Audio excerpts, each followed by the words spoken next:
do you still have eyes on the Audi? There's no plates on it. It's probably 100% stolen. When he's not picking up passengers, rideshare driver Matt Nallette patrols the streets of Chicago, hunting for stolen cars. So what are the telltale signs that you find that indicate a car is stolen? And it may have a broken back window, you never know. It may have something that looks like it's suspicious. Nallette checks a public Chicago police website with license plates and VINs to see if the cars he finds have been reported stolen. It might be a fresh steal, but I'm still gonna call 911 anyway. So we've only been out for a few minutes with Matt, and we've already rolled up on this this Hyundai. Looks like the back passenger side window is smashed out. Hello? Hello, 911. Yeah, how you doing? There's gonna be a stolen Hyundai over here on the corner of Lemoyne and Cicero. In the last 3 years, Nallette says his Facebook group of 31,000 watchers have helped recover more than 4,500 stolen cars like this one. You don't leave till somebody gets here. Yeah, I don't. Why not? Because it'll disappear. How you doing, brother? Matt Nallette says he sympathizes with the officers he meets on the street. Well, thanks for coming. A lot of people are gonna see what you're doing and they say, why can't the police do this? They're too busy. When did you find out it was stolen? 2 days after I had it. The Infiniti Lisa Nisko bought online I mean, it's a beautiful car. was flagged as stolen when she tried to register it. One of 15,000 cars reported stolen in New York City last year. But you still have the keys to the Yeah, car? I have You could drive it technically, but you're not allowed to. No, they pinged it as stolen. We were told by the detectives not to drive it anywhere because if they were to ping it, we would get arrested. It's been sitting in her driveway for more than a year. So They you cannot own a take it. stolen car I that you own it. can't drive? Correct. NYPD tells us the investigation remains active and ongoing. But we found statistically it's unlikely her case will ever be solved. A CBS News analysis of police data from more than a dozen U.S. cities found that last year police solved at best 1 in 5 auto theft cases. These are property crimes, and the law enforcement resources are generally understaffed. We've heard that over and over again. And so did our CBS reporters across the country, who asked law enforcement in their communities. Have you just given up? We have not given up in any sense. All point to budget and staffing shortages. Why do we see that trend across the country? It's a hard crime to prove. The frustration is immense. We asked Cook County Sheriff Tom Dart. Do you think police departments have just given up on catching car thieves? It's not what I've seen. But the numbers show last year Chicago police solved 4% of auto thefts. Los Angeles 7, New York 14, Baltimore 6, Denver 7. Single-digit solve rates when it comes to car thefts. That's insane. 4%, 7%. No, I mean, that doesn't work under anyone's estimation. And no one should accept that. The notion that we don't have time for that, this is no different than they need a gun to commit the shooting, they need the car to commit. If they don't have the car, they can't go do that drive-by. Last year, the sheriff introduced this windshield sticker as a potential solution. It means you've pre-authorized your car maker to release your private GPS data to law enforcement if your car is reported stolen. We're able to track the car immediately. He thinks the sticker also serves as a deterrent, though only a small fraction of the county has signed up. This is not some property crime. This is an instrument for major crimes that are killing and shooting and hurting people.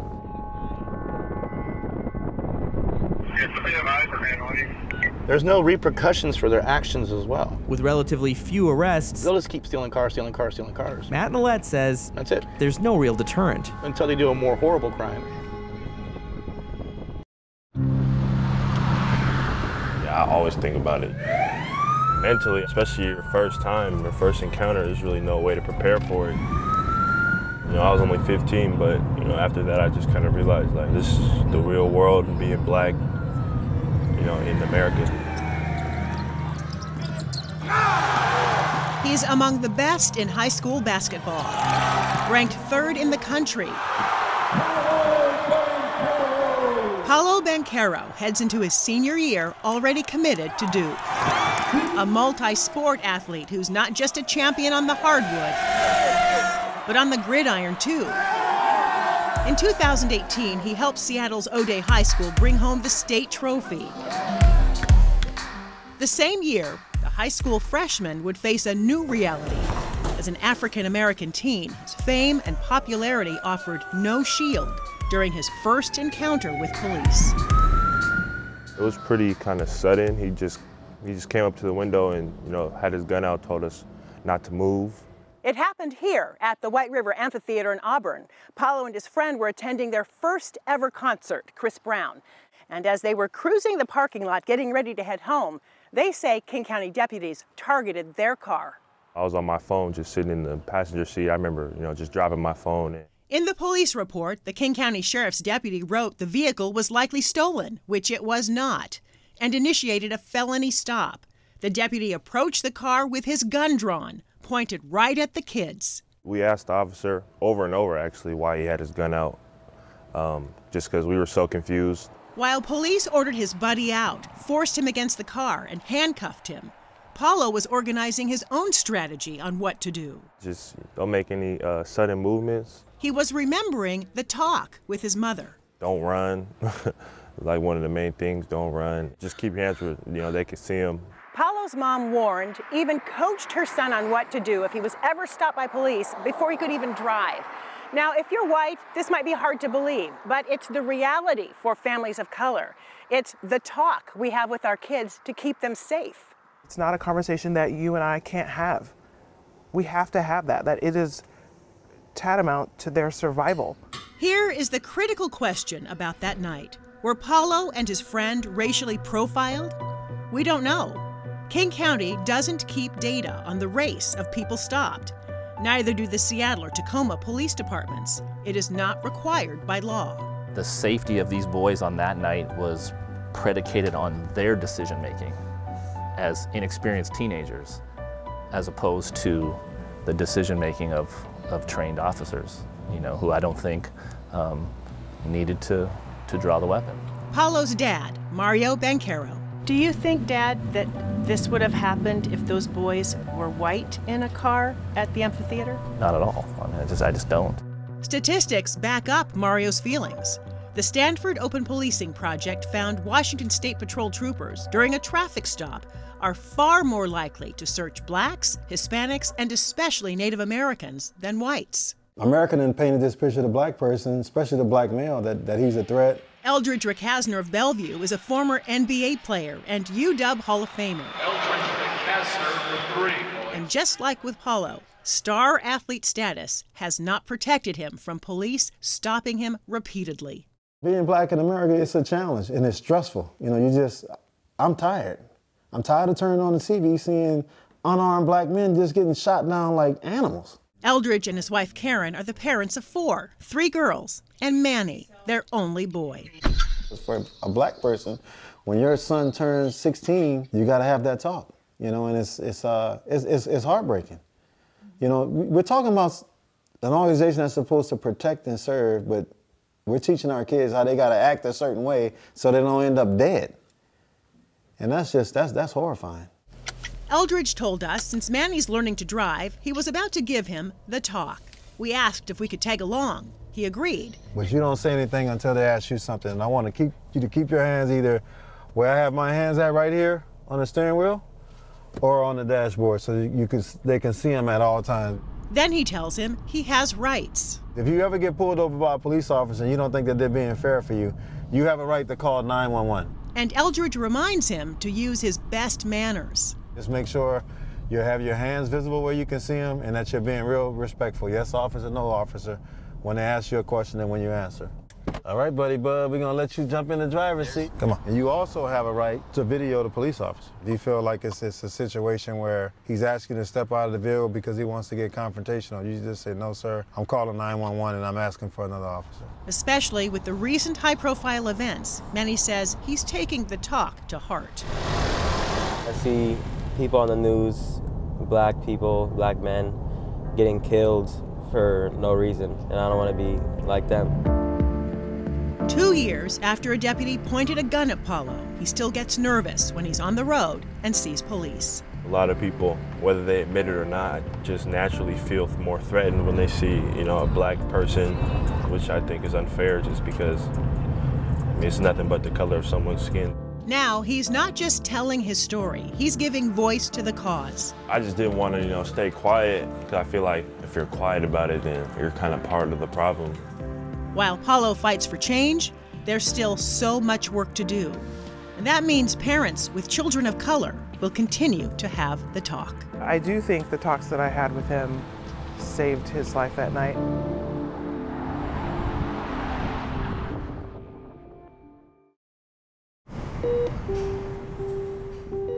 We do the best that we can here at Cook Children's.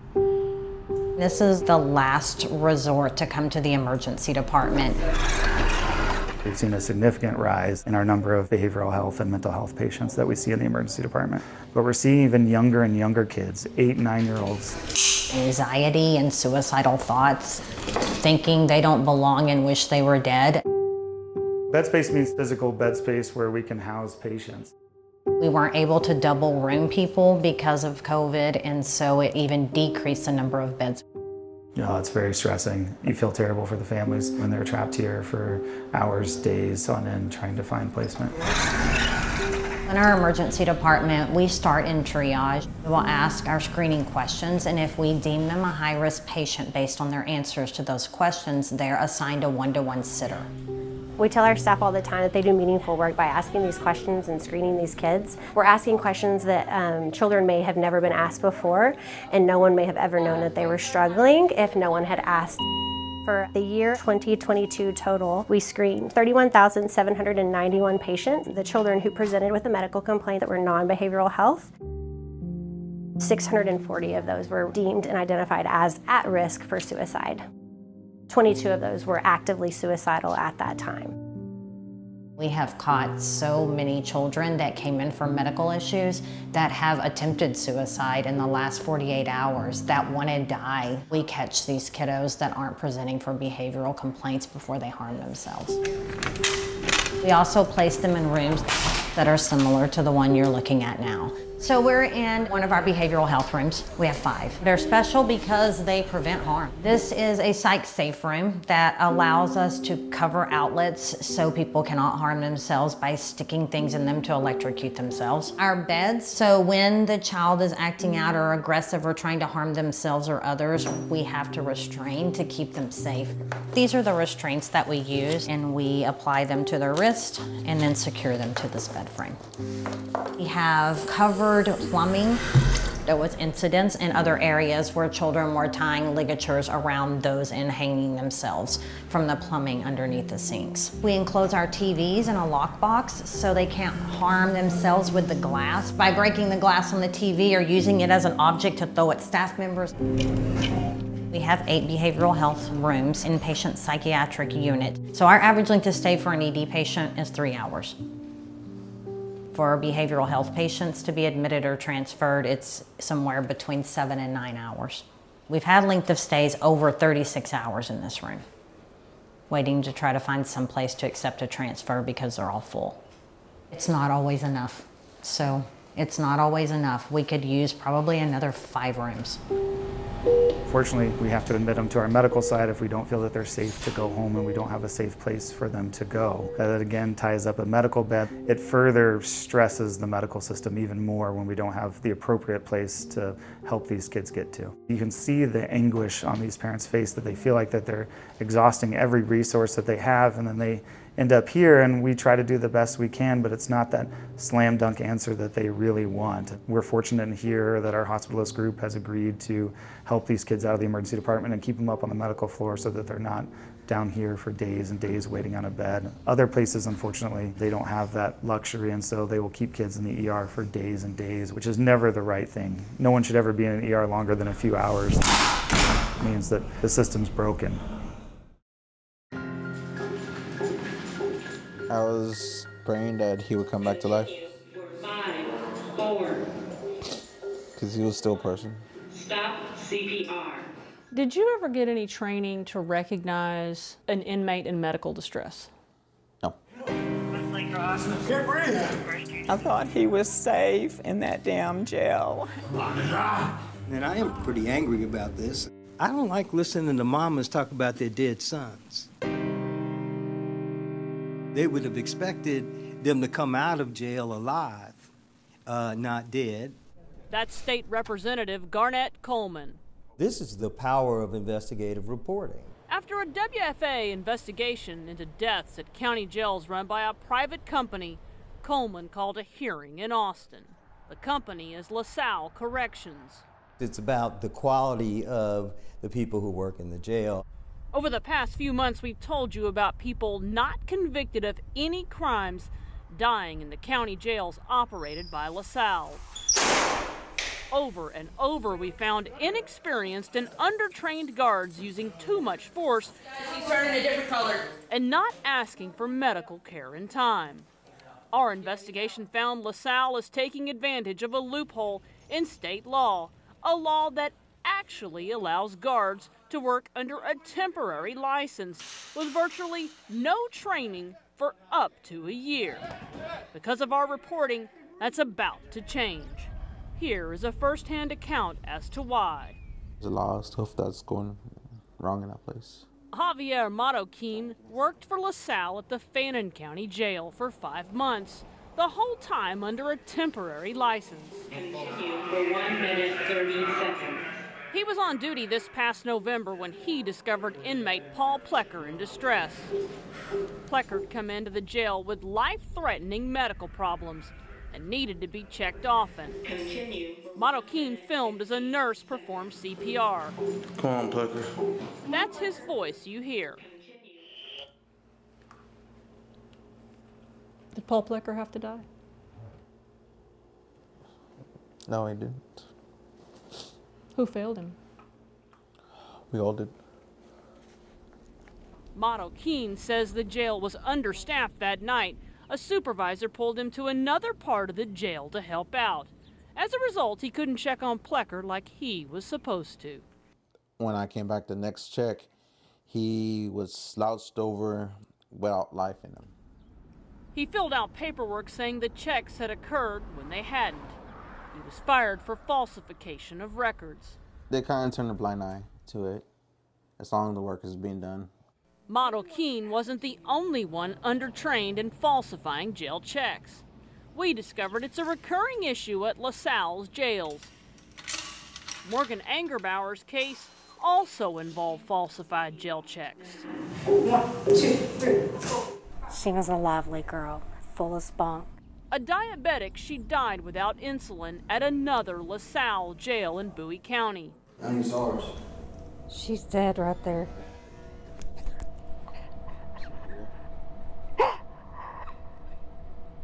Two of the jailers connected to her death had temporary licenses. They had next to no training. LaSalle jailers connected to the cases of these two young fathers also had temporary licenses and minimal training. Help! Both fathers died in their cells. Has anybody got a pulse on them? Both were at the jail after being picked up for minor offenses. The families have sued LaSalle, partly blaming the company's lack of training for the death of their loved ones. How many more are they going to be allowed to kill and get away with it? We want to get our people trained. We caught up with LaSalle's top executive last month in Austin, Mr. Cooper, to ask him why so many of his facilities operate with large numbers of undertrained jailers. Because the law allows it. We're happy to follow the law. If they change the law, we'll follow the law. LaSalle is not alone. We found dozens of Texas county-run jails also taking advantage of the loophole, having large numbers of guards with temporary licenses. Get out of the car! And then I will light you up. Get out! Wow. Now! Remember the case of Sandra Bland? She was the woman who died in her jail cell 3 days after a questionable traffic stop. Guess what? One of the last jailers to see her alive had been on the job just 3 months and had a temporary license. You do something about problems, you don't just ignore them. But good news. State Representative Coleman's bill is about to become law. It shrinks the loophole and requires jailers to enroll in state training within 90 days of hire. It also includes giving state jail regulators more authority over privately run jails. Oh, it's all because of your reporting. I mean, I wouldn't have known. And because of your reporting, we were able to dig down in this, and we did it, very quickly. In Dallas, I'm Tanya Iser. who am I? I'm a conqueror of depression. Music is very powerful and it's a great coping mechanism. And I know you can relate, yeah. You can get out of that mental health crisis. I did not tell my parents I was suicidal and I wanted to not be here since I was 8. Imagine that 10 years of me not saying anything. My name is Christopher Stevenson. I was born and raised in Dallas. These are my parents right here, Christopher Stevenson Sr., Raquel Stevenson. Music can help everybody that deals with some sort of mental health, big or small. I think music is an excellent choice as a coping mechanism. That's why I'm a music therapist. I'm Daniel Tagg. I am chair and assistant professor of music therapy at Southern Methodist University. We have been doing some research studies in conjunction with my students.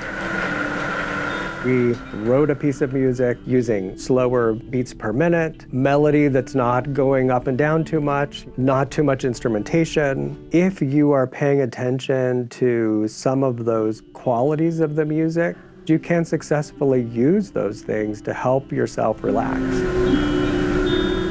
We wanted to test and see whether or not it actually helped them reduce their anxiety and help them with stress. It's pretty powerful to think just doing a very short 10 seconds of some guided breathing and listening to 5 minutes of music in a quiet place can dramatically reduce your anxiety. I mean, this could be very useful for everybody, not just college students. I most definitely can relate. Yes, this is proof that music not only affects your mental health, but it affects your way of life. Yeah. So my mama tears for me to change. My music is based off of a stigma that, you know, I had to just be this tough guy all the time, and it was exhausting. But I'm man enough to say I got some issues. Look, his music, I believe, is therapeutic. It's true to the core. And I think that's what society needs today, not to sugarcoat it, but actually get in the roots and even the ugly places that we don't want to talk about. Because I sacrifice a lot of things morally. I did that. When I was 15, I started writing because, you know, I used to just get into verbal altercations, fights. I feel like this is a way that I can get all of that self-destructive energy out and it comes back positive. Pain speaks to pain. Yeah. There are people who right now are depressed, but that doesn't make you any less of a person. You can help so many people with your story. Mama always said, be who you're supposed to be. He's not afraid to speak his truth. And it's okay to hurt, but what are you gonna do to get out that hurt?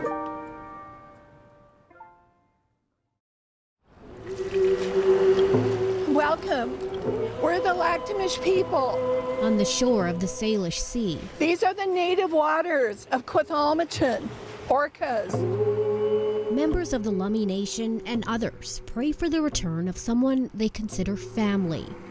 A southern resident orca that was captured from these waters more than 50 years ago. This is her home, not in Miami in a cement tank. That's not where she belongs. We ache for our relative. So it was important today to gather to send prayers to Skelly Chuktanut to let her know we're coming for her. The Lactamish people call her Scully Chuktanut. But here in Miami, where she's been held in captivity for the last 50 years, she's Lolita. She's legal property of the Miami Seaquarium. When you are close to her, you can feel the sadness that she's just hanging on. It is just taking a lot longer than we'd ever hoped. Scully Chuktanut's story begins in 1970, around the time King 5 began investigating orca captures in Puget Sound. We had aircraft flying over the San Juans to spot them, boats with explosives to separate the adults from the babies. It was during one of these captures, Scully Chuktanut was violently taken from her family in Washington's Penn Cove. She was just 4 years old. They only wanted the babies. She is the longest living orca in captivity. When she was brought to a pen on the dock by the harbor, she was crying. Her mother was crying. People around Penn Cove The older people can still hear the cries, the screams. The whole capture itself, how traumatizing would that have been? Terribly traumatic. Pain on the side of their heads when those bombs are going off. Howard Garrett, co-founder of the Orca Network, showed us photos from some of those whale captures in the early 70s. The older females would gather around the young ones and try to protect them. They knew what was happening. Since her capture, Scully Chucktanut has lived mostly alone here at the Miami Seaquarium. It's shallow. There's nowhere in her tank that's deep enough that she can dive. Ellie Kinley and Raynell Morris are Lummi tribe members who have visited Scully Chucktanut in Miami. You know you're not alone. You'll see that there's 2 umbrellas for the trainers that are working with her, but yet there's no shade for her. According to a 2021 inspection report, she's fed poor quality rotten food. The water in her tank is dirty, and her trainers disregarded veterinary instructions to make her perform despite injuries. This is an extreme case of torture and abuse. She's been treated very, very badly by a lot of the staff. In March, the Dolphin Company purchased the Miami Seaquarium. As a condition of the sale, the company had to retire Scully Chucktanut. For now, she remains in Miami. The company did not return our request for comment. She has now gone from the corporate books from an asset to a liability. So that's a huge incentive for them to come to the table and want to partner with us. Scully Chucktanut's advocates are working to get an independent veterinarian to assess her condition and determine whether she could safely make the 3,000-mile journey back home. It's been done since the 1960s. Hundreds of times, orcas have been transported by plane. First, Scully Chucktanut would be coaxed into a custom-made stretcher and lifted out of her Miami aquarium with a crane. The 20-foot, 7,000-pound orca would then be lowered into a small container not much bigger than herself, filled with ice water to prevent overheating. From there, she'll be loaded onto a cargo plane for a 6-hour trip to the Bellingham airport. Next, onto a barge, which will transport her to her ancestral waters in the Salish Sea. Her new home will look very different than the cement aquarium she's spent the last half-century in. The plan, created in collaboration with wildlife researchers and marine mammal veterinarians, calls for a netted underwater pen, 250 feet long, 100 feet wide, and 30 feet deep in fresh ocean water. The scent of the cedar brings the salmon home. And that scent travels across the water to her. She's home. It's calling her home, like it calls the salmon home. Here at home and in Miami, a special call from her family. And when we went to Miami in 2020, we brought our cedar with us to put it in to the water outside of her tank. So Scully Chucktanut would smell that cedar. Scully Chucktanut! And know that's home. Scully Chucktanut! She's 56. She has 37 plus beautiful years left of her life. When she comes home, she'll feel comforted. Her struggle's over. I can see it. On the horizon, advocates hope for a reunion. A half-century in the making.